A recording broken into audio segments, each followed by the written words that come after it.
es la segunda parte sobre el tema las sectas veneno mortal.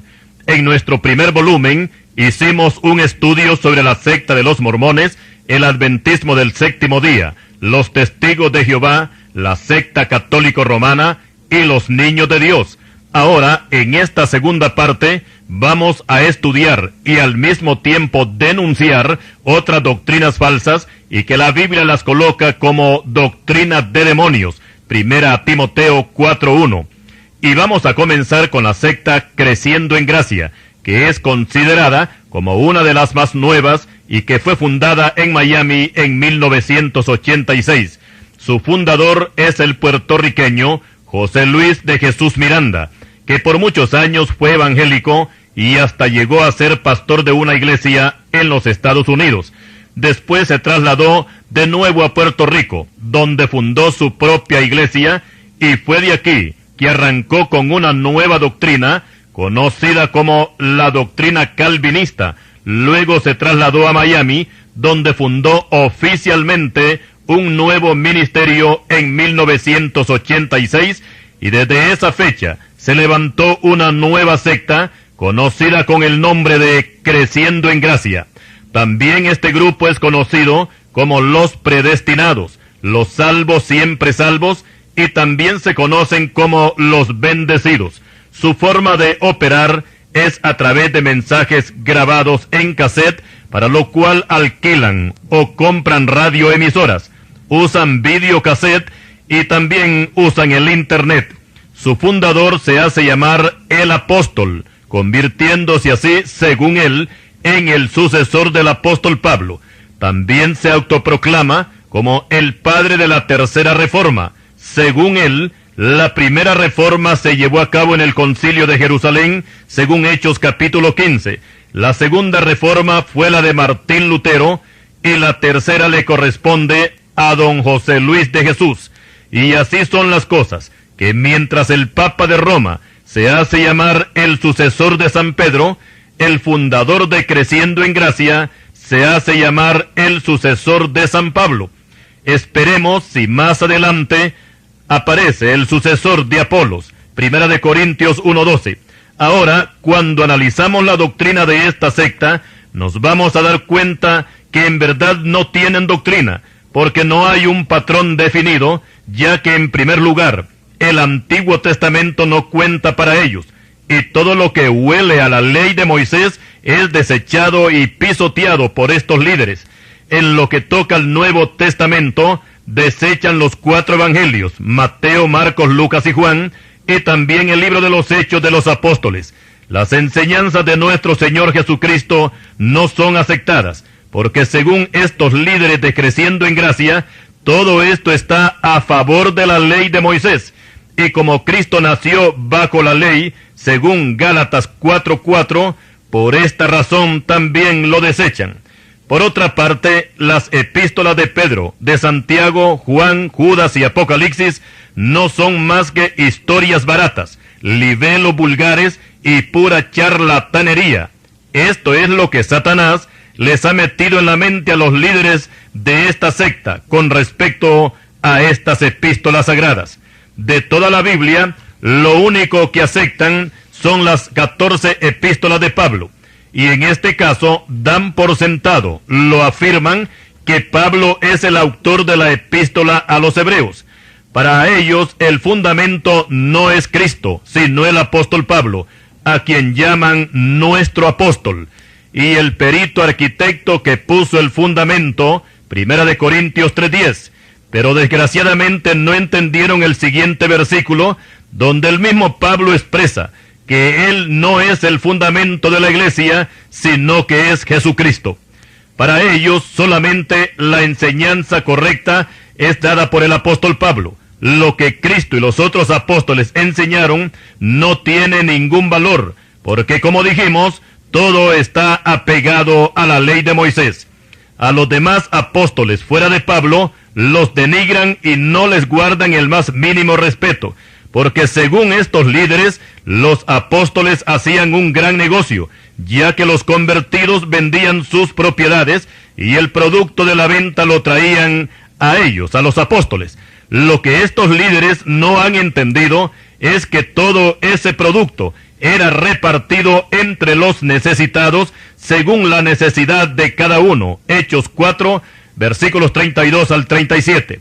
Ahora que cuando vino la persecución por causa de Saulo de Tarso, la iglesia fue esparcida, y según el pensamiento de los líderes de Creciendo en Gracia, por esta persecución, el negocio de los apóstoles se vino abajo, y por eso se hicieron enemigos del apóstol Pablo, dice esta secta.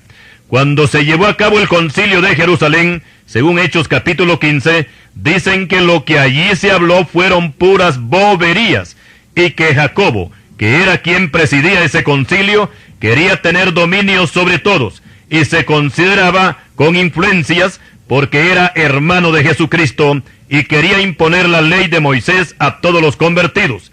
Por supuesto que esto no es así, y refutamos públicamente esta doctrina de demonios, porque en primer lugar, los que querían imponer la ley de Moisés con sus ritualismos no eran los apóstoles, sino fariseos que recién se habían convertido a Cristo, nos dice Hechos 15:5.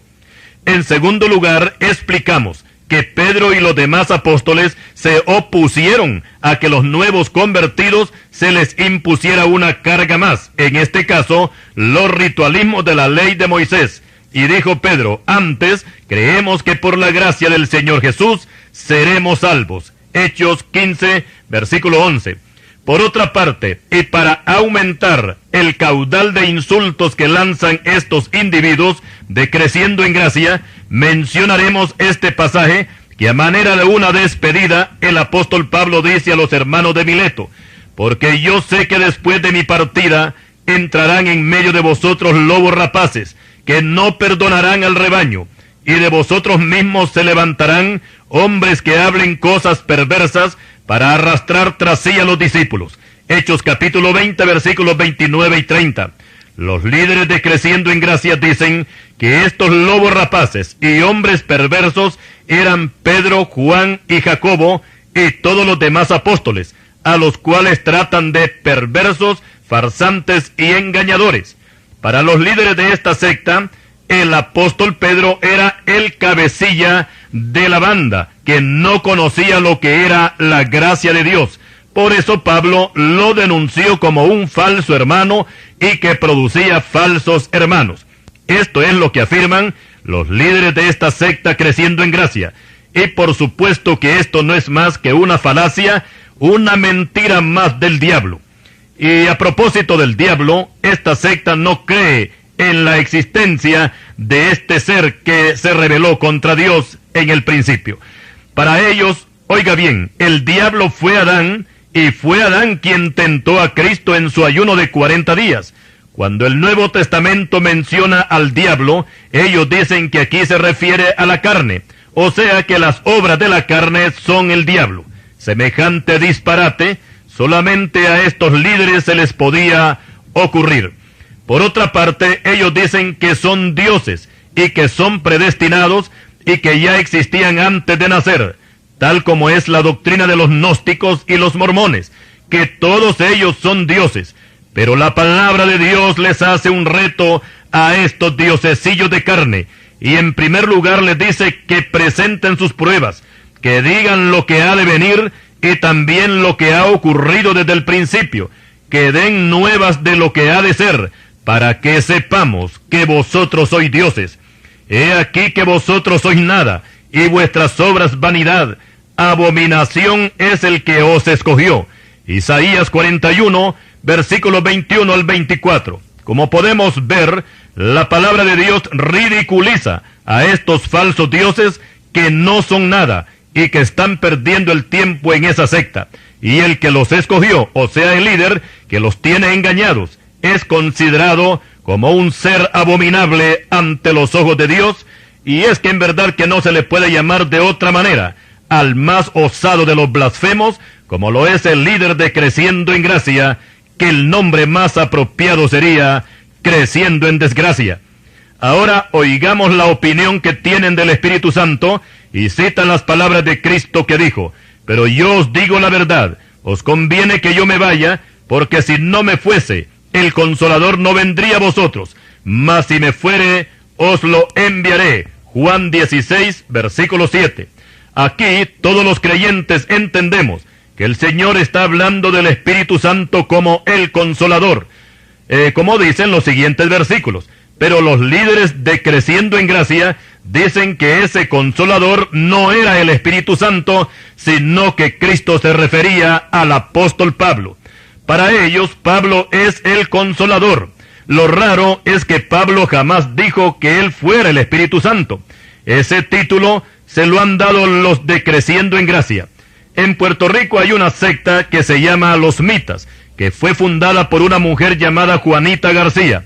Esta se proclamó que ella era el Espíritu Santo, pero todos sabemos que el Espíritu no muere. Pero Juanita García se murió hace ya algunos años, y esto quiere decir que ella no era lo que decía ser.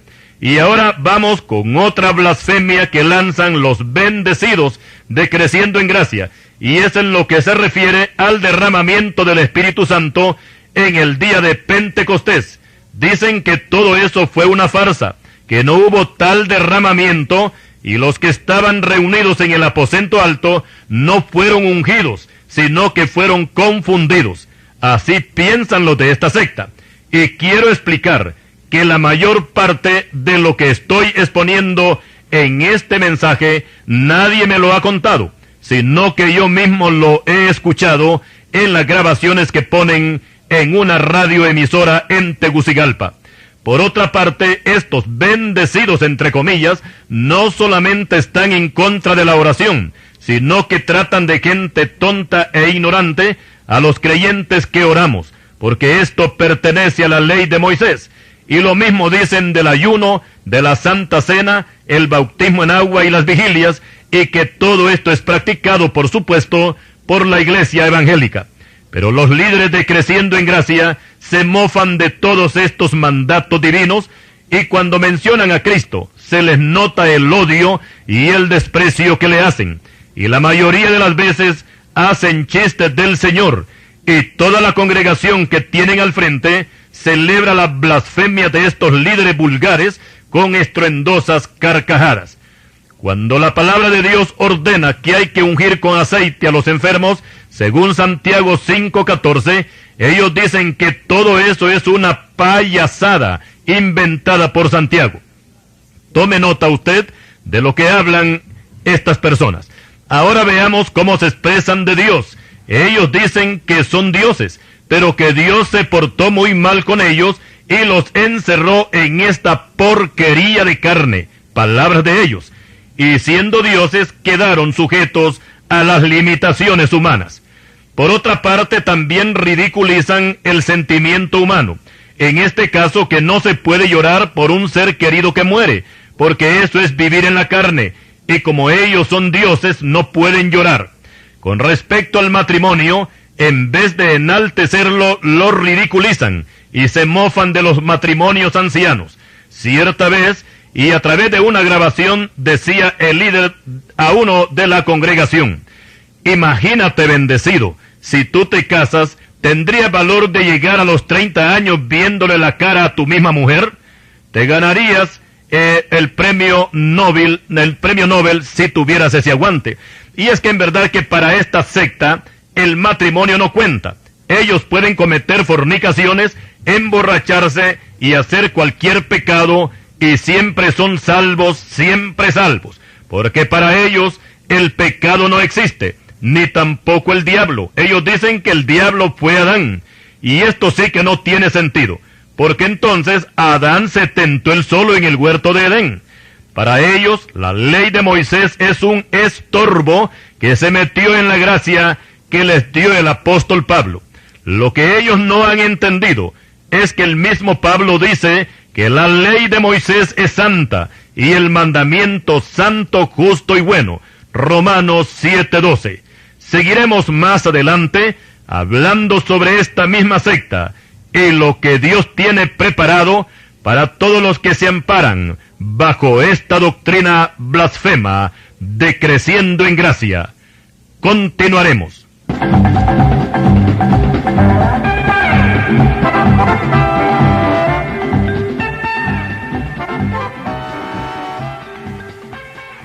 estamos analizando la secta Creciendo en Gracia, considerada como una de las sectas más dañinas que han aparecido en este último tiempo, y hacemos un llamado de alerta a todos los hermanos, principalmente aquellos que son nuevos convertidos, para que no se dejen engañar por los cantos de sirena de estos embajadores del diablo, y no escuchen la emisora por donde transmiten su veneno.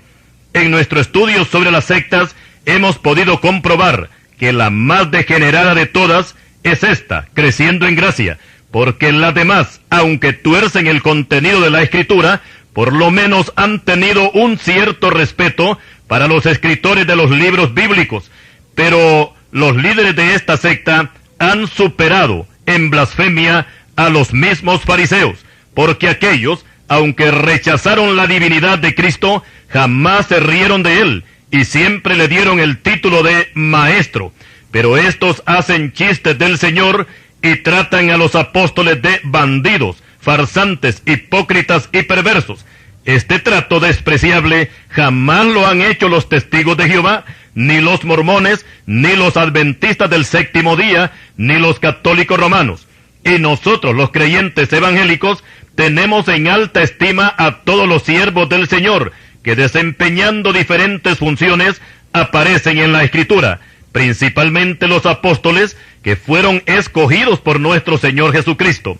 Y las epístolas que ellos escribieron tienen la misma inspiración y el mismo valor que tienen los 4 evangelios y todo el Antiguo Testamento. Para nosotros, las palabras de Pedro, de Juan, de Santiago, Judas y el apóstol Pablo es como si Cristo mismo las dijera, y lo que Cristo dice es como si el Padre lo dijera. Juan 7:16.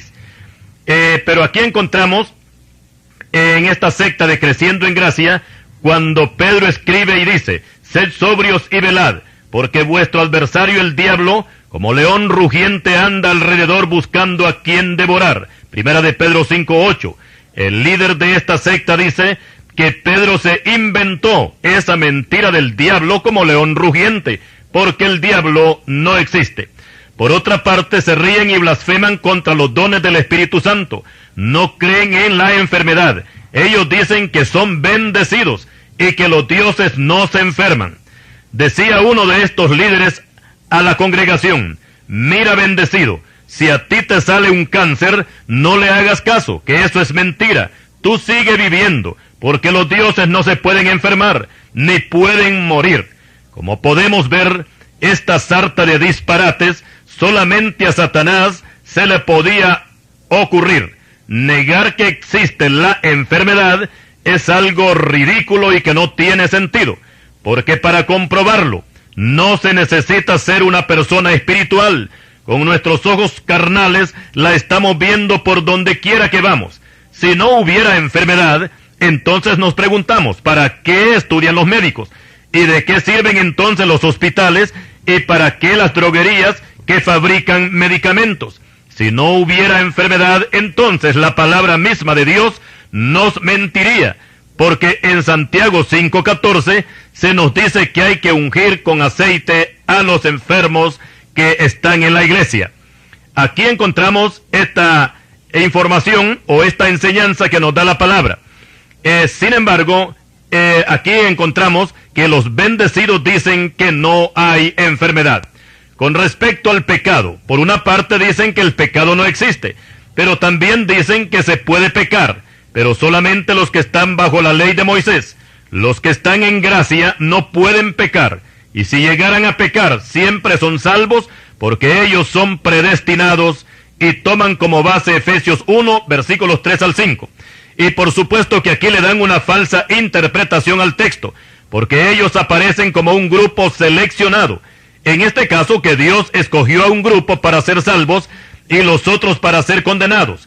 Si así fuera el caso, entonces quedaría sin valor Juan 3:16, que dice así: que de tal manera amó Dios al mundo, que ha dado a su Hijo unigénito, para que todo aquel que en él cree no se pierda, mas tenga vida eterna.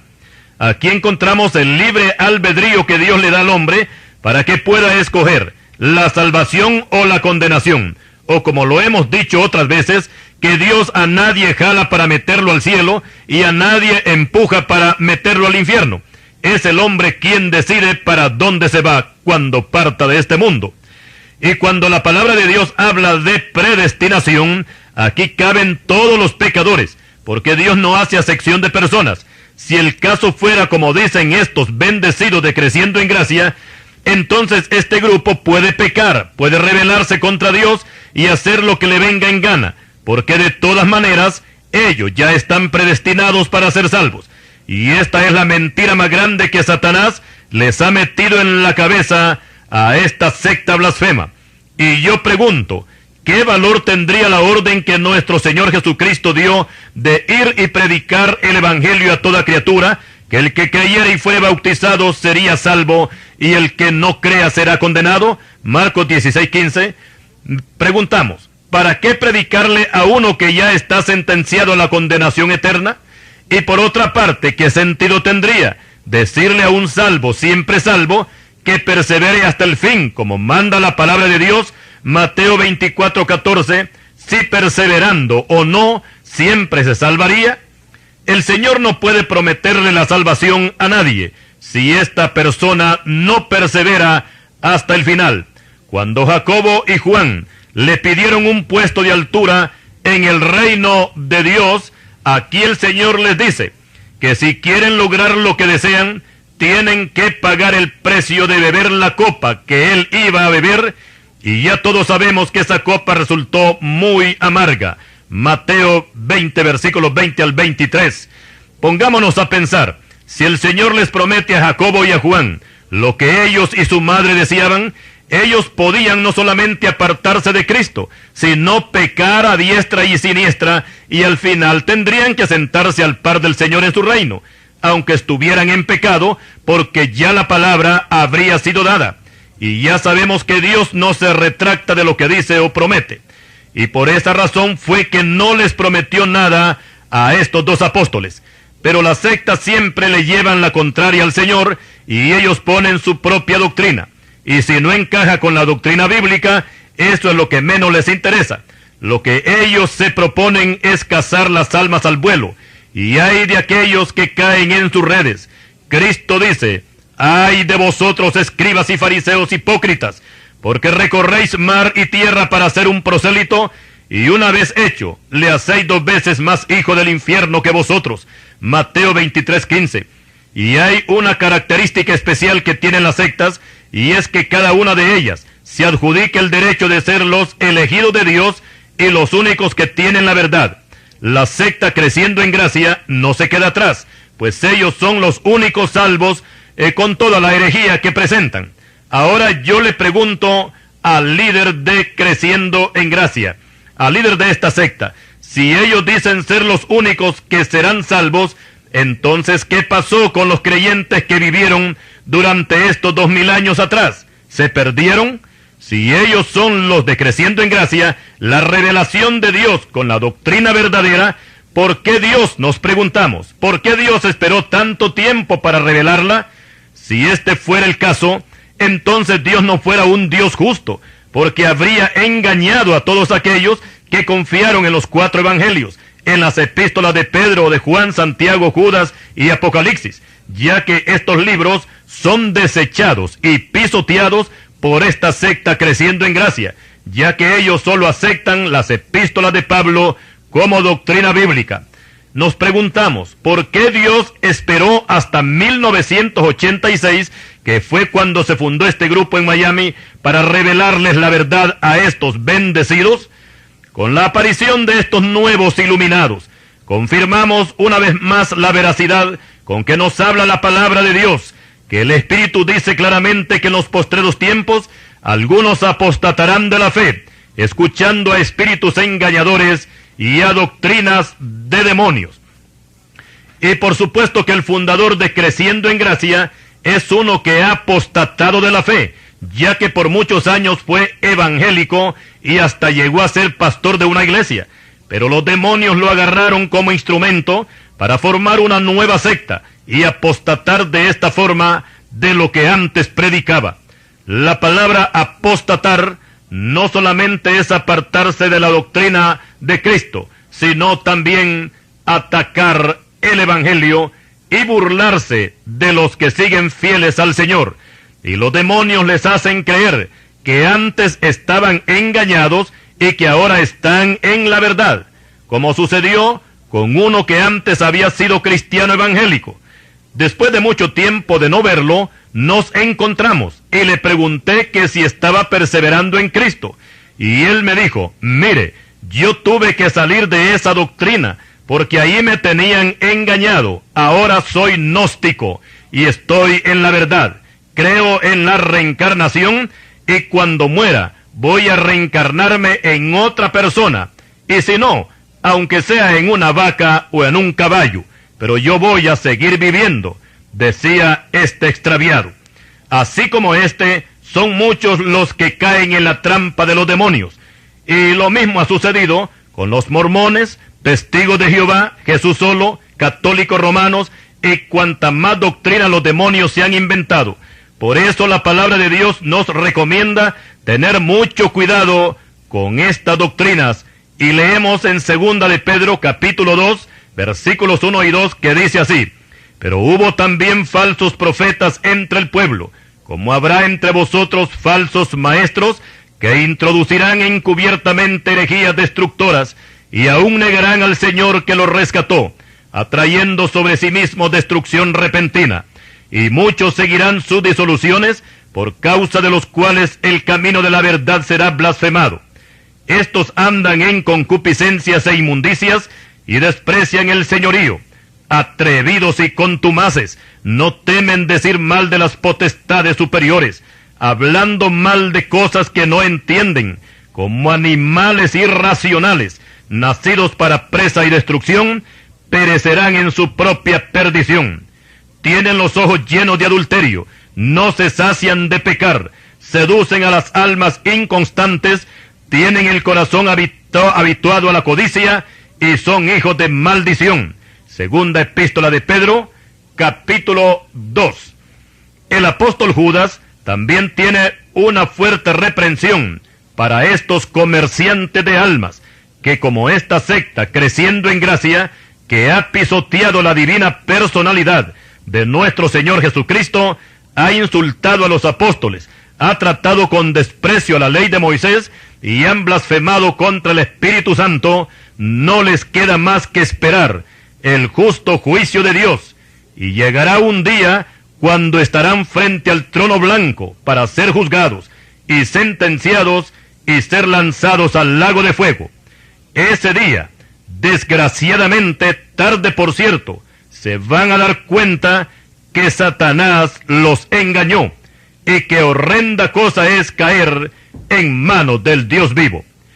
Ahora ruego a mis hermanos para que oremos, pero no por estos líderes blasfemos, sino por las almas que en una forma inocente e ignorante están cayendo en esa trampa mortal que se llama creciendo en gracia. Y hasta aquí llegamos, analizando a esta secta satánica, considerada como una de las más peligrosas de estos últimos tiempos. Más adelante estudiaremos otras sectas más, como Sun Myung Moon y su secta de la unificación, también a los gnósticos, y también vamos a estudiar a la Iglesia Universal, conocida como Vida Nueva, y también algunas prácticas de algunas iglesias evangélicas que por sus actuaciones también peligran de convertirse en semisectas. Continuaremos. Y continuando con el tema sobre las sectas veneno mortal, ahora vamos a hablar de la secta de Moon, que fue fundada en 1953 en Corea del Sur. Sun Myung Moon nació el 6 de enero de 1920 en Corea del Sur y es contemporáneo de Juan Pablo II. Este Juan Pablo, líder de la secta católica romana, nació en Polonia el 20 de enero de 1920. Y como suele suceder con la mayoría de los líderes de sectas, y que todos cuentan las mismas historias basadas en revelaciones de Dios, Sun Myung Moon tuvo también revelaciones cuando contaba con 16 años de edad, y que para ese tiempo se congregaba en una iglesia evangélica presbiteriana. En esa revelación, dice Moon, se le apareció Jesucristo encargándole una misión que consistía en unir a todas las religiones del mundo con el fin de implantar el reino de Dios en la tierra. Después de esta revelación, Dios le habló y le dijo que él sería el nuevo Mesías, por cuanto Jesucristo había fracasado al morir en la cruz. Él sería el encargado de completar lo que Cristo no pudo hacer. Por supuesto que estas revelaciones no venían de Dios, sino del diablo, porque la Biblia registra las palabras de Cristo al morir en la cruz. Y como palabras finales, nuestro Señor dijo, consumado es, Juan 19:30. Esta palabra consumado es, en griego es tetelestai, y esta palabra no implica solamente la terminación de una obra, sino la perfección de la misma. O sea que la obra que el Señor hizo muriendo en sacrificio en la cruz fue terminada y fue perfecta. Por tanto declaramos a Sun Myung Moon como un impostor cuando se presenta como el Mesías. Pero de todas maneras, este surcoreano continuó con su grupo allá en Corea. Dijimos que el arranque de esta secta comenzó en 1953, pero para desgracia de Moon, al siguiente año, 1954, se desató una guerra entre los comunistas de Corea del Norte contra los anticomunistas de Corea del Sur, y Sun Myung Moon, que siempre se identificó como un fanático anticomunista, fue tomado prisionero por los comunistas norcoreanos y permaneció encarcelado hasta que el gobierno norteamericano intervino a su favor y logró su excarcelación, y seguidamente fue trasladado a los Estados Unidos, donde reorganizó con más fuerza su secta. Y uno de los propósitos de Moon era eliminar a todos los comunistas, a los cuales consideraba como hijos de Satanás. Y por ser un hombre de influencia y un gran anticomunista, se ganó el aprecio y el apoyo de los presidentes norteamericanos. Y al salir en los periódicos fotografiado con los presidentes, esto le dio un gran realce a su persona y a su secta. Luego entró a los negocios y por supuesto que esas fotografías jugaron un gran papel y le abrieron un buen camino para que después llegara a ser un multimillonario. Entre los presidentes que se fotografiaron con Sun Myung Moon estaba Eisenhower, también Richard Nixon en 1973. Para ese tiempo, Moon era propietario del periódico Washington Times, y en el segundo periodo de Ronald Reagan, este recomendó a los estadounidenses que leyeran el periódico de Moon, porque en este era que salía más propaganda para su campaña política. Y al ganar su periodo como presidente, la primera entrevista que concedió Reagan fue para el Washington Times de Moon.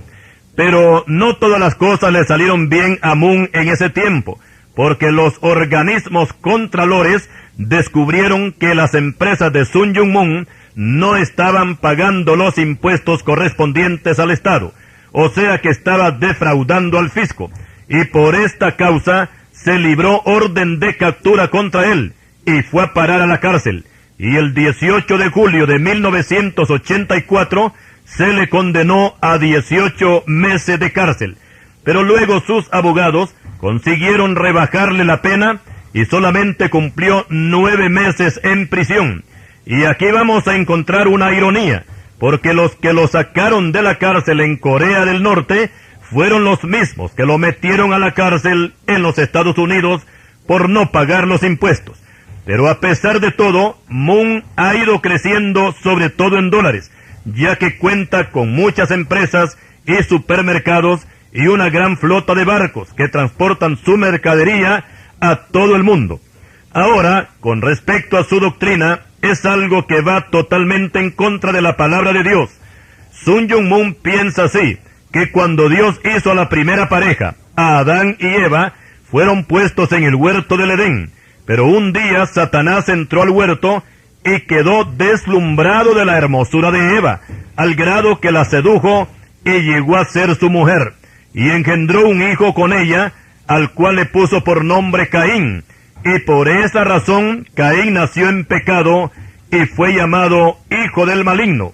Aquí Moon tomó el pasaje de 1 de Juan 3:12, pero vamos a aclarar que Juan no menciona que Caín era hijo del maligno, sino simplemente que era del maligno y mató a su hermano Abel.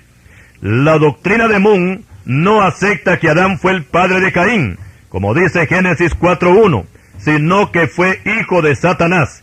Y por supuesto que este disparate solamente puede caber en la mente enfermiza de este surcoreano llamado Sun Myung Moon.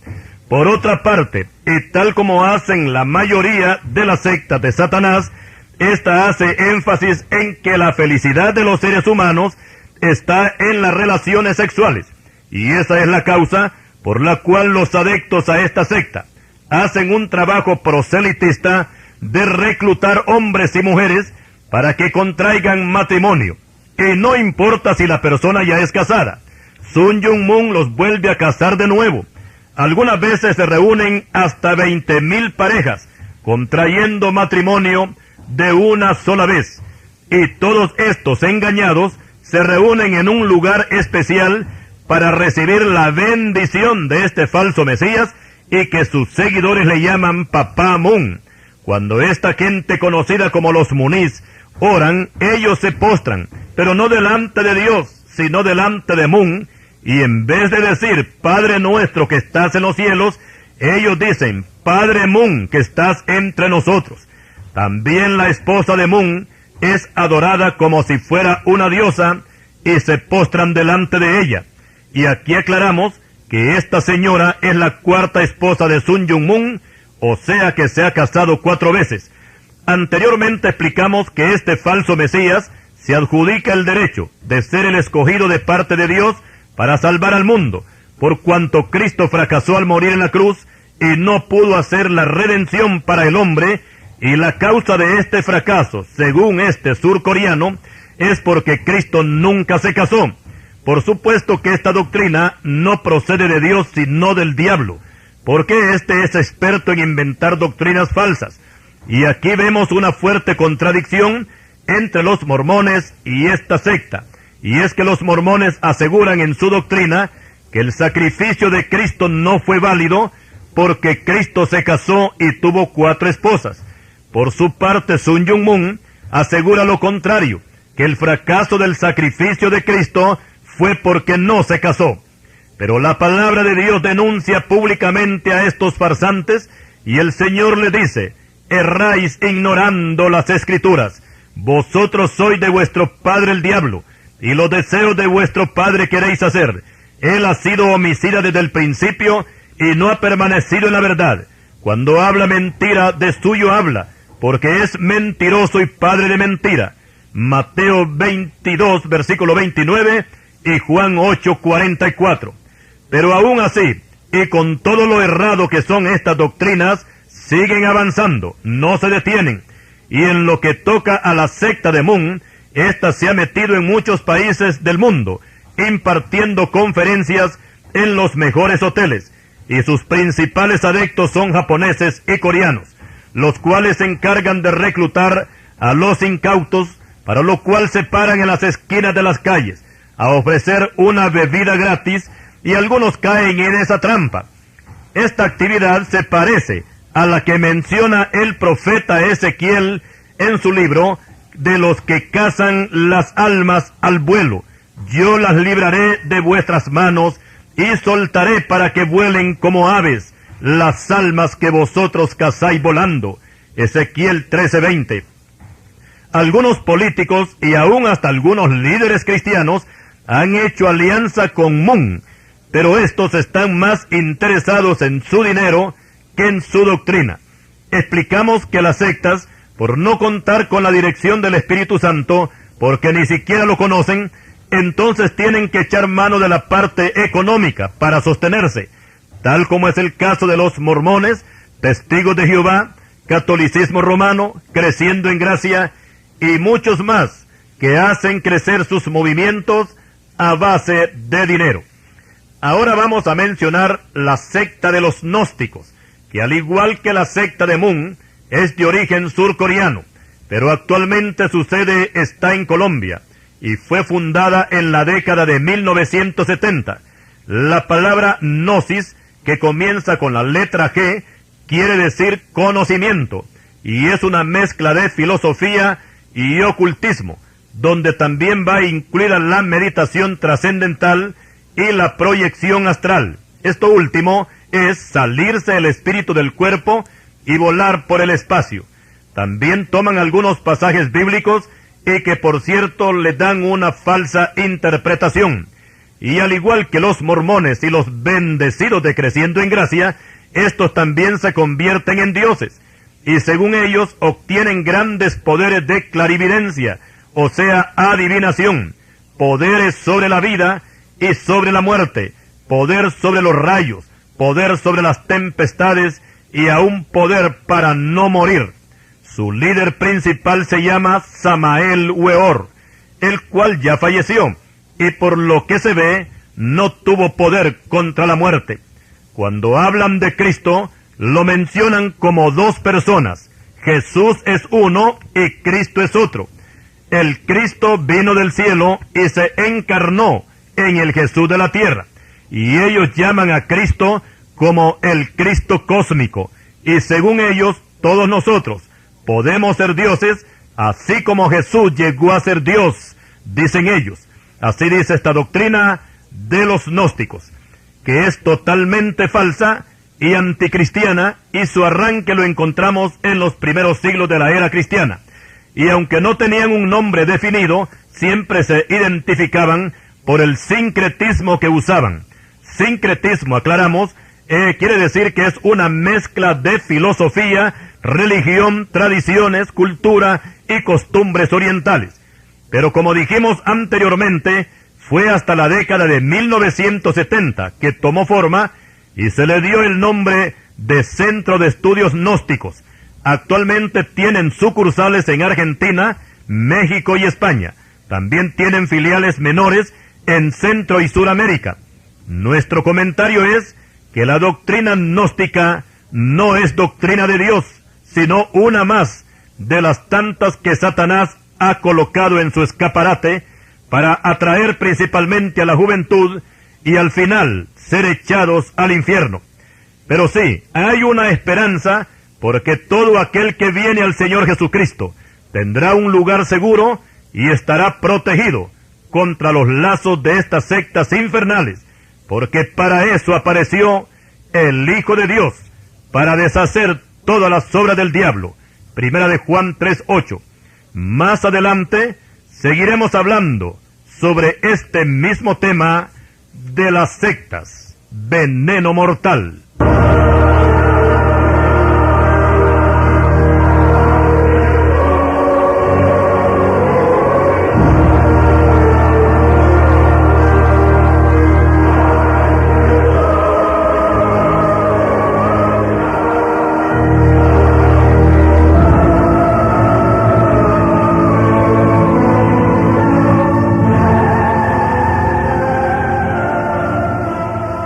Y siguiendo con el tema sobre las sectas, en esta parte final vamos a hablar de algunos grupos que, al igual que los anteriores que hemos mencionado, también tienen una doctrina equivocada y se les da el título de secta.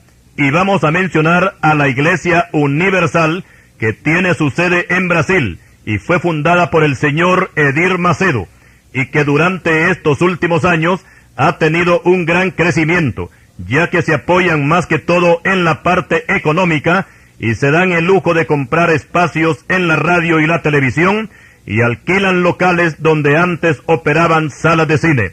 En Brasil tienen una cadena de televisión. En el aspecto doctrinal hacen énfasis en la sanidad del cuerpo y usan el eslogan de "pare de sufrir", para lo cual emplean la frase "oración fuerte al Espíritu Santo". A los congregados les enseñan que usen siempre un punto de contacto para lograr la sanidad. Entre estos contactos están la rosa sagrada, el clavel de Jerusalén, arena del Jordán, aceite ungido. También aquí van incluidas las fotografías y prendas personales de la persona enferma. Y todo esto no está respaldado por la doctrina bíblica, porque tales objetos o fetiches son los mismos que se usan en la brujería. En lo que toca a la oración fuerte al Espíritu Santo, esto tampoco es doctrina bíblica, porque toda oración tiene que ser dirigida al Padre, tal como lo enseñó nuestro Señor Jesucristo en Mateo capítulo 6, versículos 9 al 13. Y todo lo que pidamos al Padre tiene que ser en el nombre de Cristo. Juan 14, versículos 13 y 14, y Juan 16, 23. Es natural que toda oración tiene que ser respaldada por el Espíritu Santo. Romanos 8, 26. Pero no se puede orar en forma directa al Espíritu Santo. Los creyentes evangélicos también tenemos que aprender a orar, porque algunas veces se desecha el patrón bíblico y hemos escuchado oraciones así: querido Jesús que estás en gloria, o amantísimo Señor del cielo y de la tierra. Estas y otras frases parecidas no son adecuadas para comenzar una oración. Comencemos con el patrón que Cristo nos enseñó. Recomendamos a nuestros hermanos que no asistan a las reuniones de esta secta, conocida como la Iglesia Universal, y que últimamente se ha cambiado el nombre por el de Vida Nueva. También tenemos otro grupo brasileño, conocido como Dios es Amor, donde se hace énfasis en la sanidad del cuerpo, y sobre todo en echar fuera demonios, y hasta usan la práctica de platicar con ellos, con los demonios. Por supuesto que sanar enfermos y echar fuera demonios es doctrina bíblica. Cristo mismo la enseñó, Marcos 16, versículos 17 y 18. Pero si nos inclinamos para practicar una doctrina solamente de la Biblia y se desechan las demás doctrinas bíblicas, entonces se puede caer en un círculo vicioso y se corre el riesgo de que tal iglesia se convierta en una secta o en una semisecta, como sucede con algunas iglesias evangélicas que hacen mucho énfasis en el tema de la familia y hablar de amor, pero no enseñan sobre quiénes son los demonios, quién es Satanás, no tocan la doctrina sobre el infierno, sobre la ley de Moisés y los temas escatológicos como ser el arrebatamiento de la iglesia, la segunda venida de Cristo, la gran tribulación, el juicio final, etc. No lo hacen. Hace algún tiempo me encontré con una hermana que por mucho tiempo se congrega en una iglesia y me pidió que le hablara del rapto porque yo quiero saber algo, decía ella. ¿Cómo es que Cristo va a venir por su iglesia? Porque donde yo me congrego, ahí no se menciona esto. Los únicos mensajes que yo oigo son referentes al amor y a la familia. Es un problema cuando en una iglesia solamente tocan un tema. Otros es que enfocan solamente la doctrina sobre la prosperidad o el reino ya. Aquí es donde le dicen al miembro que no tiene que ser pobre, porque somos hijos de un rey. Lo único que tenemos que hacer es pedirle a nuestro Padre, porque si los pecadores, una gran cantidad de ellos, viven en gran abundancia económica, ¿por qué los hijos de Dios se van a quedar atrás? Si el pecador tiene un Toyota, usted como hijo de Dios debe de tener un Mercedes-Benz. No es posible que los pecadores vivan en zonas residenciales y los creyentes en barrios marginados, que aquellos tengan a sus hijos en colegios privados y los de los creyentes en los públicos. ¿Cómo es posible que aquellos se den la gran vida y el creyente pase necesidades? Por supuesto que esto no es doctrina bíblica. Y no me refiero a que un creyente no pueda llegar a ser rico y hasta millonario. En las filas evangélicas hay de todo cuando hablamos de la parte económica. Y no es ningún pecado ser rico o millonario, pero tampoco es la regla general para que todos los creyentes lo sean. La palabra de Dios dice que teniendo sustento y abrigo, estemos contentos con esto. Primera Timoteo capítulo 6 versículo 8. Por su parte el salmista dice: no temas cuando se enriquece alguno, cuando aumenta la gloria de su casa, porque cuando muera no llevará nada. Salmo 46 versículos 16 y 17. El creyente debe de estar acostumbrado a todo, y en este caso tratemos de imitar al apóstol Pablo, que siempre estaba contento cualquiera que fuera su situación. Filipenses 4:11. Desgraciadamente los mensajeros de la prosperidad solamente piensan en el dinero y en las cosas materiales, y algunos de ellos van a pasar por esta penosa situación cuando oigan una voz que les diga: necio, esta noche vienen a pedirte tu alma, y lo que has provisto, ¿de quién será? Así es el que hace para sí tesoro, y no es rico para con Dios. Lucas 12, versículos 16 al 21. Por otra parte, vamos a mencionar a las iglesias evangélicas super espirituales y a las subespirituales. Las super espirituales corren el peligro de convertirse en una semisecta, y estas son las iglesias donde solamente ellos son santos, o sea, solamente su grupo. Los demás son pecadores, y no hay que contaminarse con ellos. No visitan otra congregación, porque el pastor teme perder sus ovejas si oyen una predicación diferente a la que él da. No acuerpan ninguna campaña evangelística, porque siempre ven defectos en los predicadores. A los miembros les prohíben hasta que usen desodorantes y que se bañen con jabón de olor, porque eso es vanidad del diablo. Dicen: cierta vez visité una iglesia fuera de Tegucigalpa, en este caso en la parte rural, y tuve cierta curiosidad porque las niñas y las hermanas adultas se amarraban el cabello con una tusa, y pregunté a un hermano por qué todas usaban así. ¿Por qué no usaban esas colitas que usan las mujeres para sujetarse el cabello?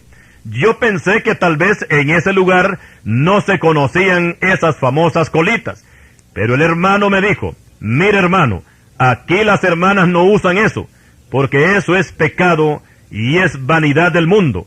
Por eso se les enseña que se amarren el pelo con una tusa o con un cordón de zapato. Así son los super espirituales.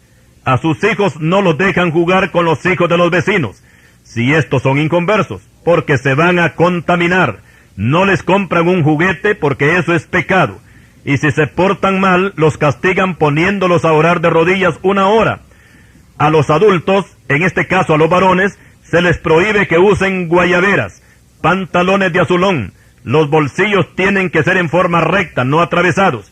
No tienen que usar bigote, y cuando se afeitan no pueden usar patilla larga.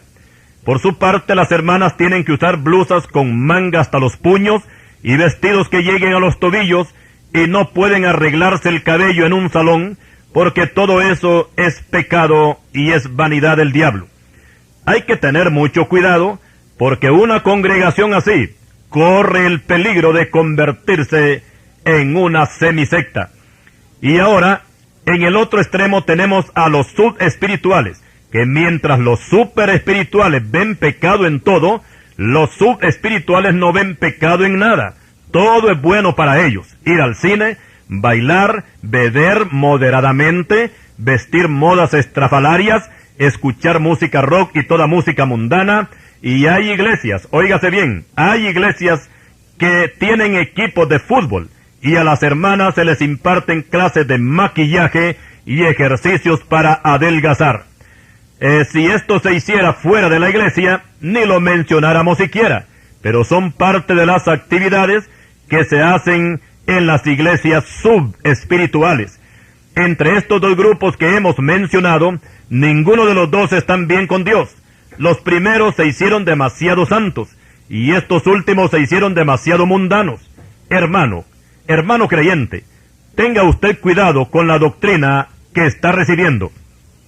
Y para ir concluyendo con este tema sobre las sectas, diremos que el punto más controversial en todas ellas es en lo que toca al Señor Jesucristo.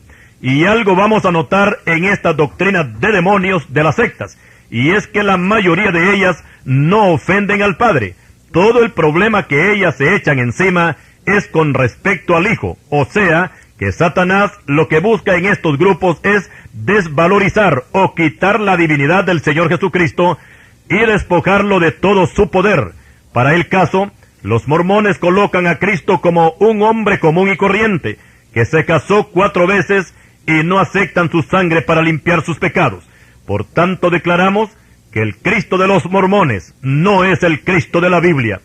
El Cristo de los testigos de Jehová no salva. tampoco es Dios. La Escritura dice que en el principio era el Verbo, y el Verbo era con Dios, y el Verbo era Dios. Juan capítulo 1, versículo 1. En la Biblia de los Testigos no dice que el Verbo era Dios, sino que era un Dios. Aquí la palabra Dios aparece con letra minúscula, y con esto lo despojan de su divinidad y lo colocan, sí, lo colocan al par de los dioses paganos. Por tanto, declaramos que el Cristo de los Testigos de Jehová no es el Cristo verdadero, el Cristo que resucitó de los muertos. El Cristo de ellos es otro. Por su parte, el Cristo de la secta católico romana, a este lo tienen encerrado en un ataúd y lo sacan a pasear cada Viernes Santo. No tiene poder para salvar. El poder lo tiene la Madre María. Los líderes de esta secta no aceptan la sangre de Cristo para limpiar sus pecados, y por eso celebran misas y rezan novenarios, porque por este medio es que los pecadores se salvan, dicen ellos. Entonces declaramos que el Cristo católico es un Cristo falso, porque el Cristo de la Biblia tiene toda potestad en los cielos y en la tierra, y puede salvar a todos los que le reciban, y no necesita ayudantes para salvar pecadores. Por su parte, el Cristo de Sun Myung Moon es un Cristo fracasado que no salvó a nadie al morir en la cruz. Entonces, declaramos enfáticamente que este Cristo de Sun Myung Moon no es el Cristo de la Biblia, porque este Cristo bíblico no solamente salvó al pecador, sino que también le aplastó la cabeza al diablo y derrotó a todo el reino de las tinieblas. Y bien, tenemos mucho más que mencionar de estos Cristos falsos de las sectas, y aún quedan otras sectas sin mencionar, y que de alguna de ellas tenemos mensajes por aparte, como es el caso de los satanistas, y también de la nueva era. También está la secta de los Hare Krishnas, que tiene su influencia más que todo en el oriente. La meditación trascendental, los masones, los rosacruces, los espiritistas, los iluminados, los caballeros de Colón, la ciencia cristiana, los mitas de Puerto Rico, la trompeta del séptimo ángel, del puertorriqueño William Soto Santiago, los profetas de la liberación, la secta Bahá'í, que es un grupo que se desligó de la religión musulmana, y hay una lista interminable de grupos por todo el mundo, a quienes Satanás los tiene entretenidos, y al final lo que van a conseguir es pasar la eternidad en el lago de fuego.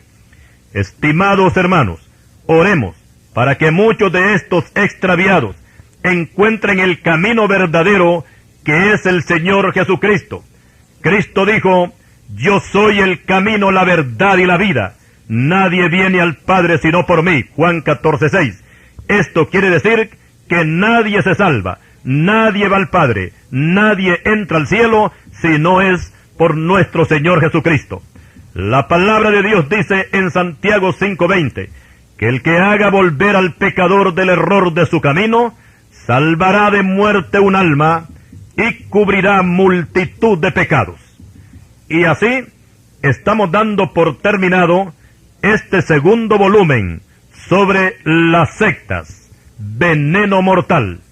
Al Señor damos toda la honra y toda la gloria, y a usted le decimos gracias por su atención. Que Dios le bendiga.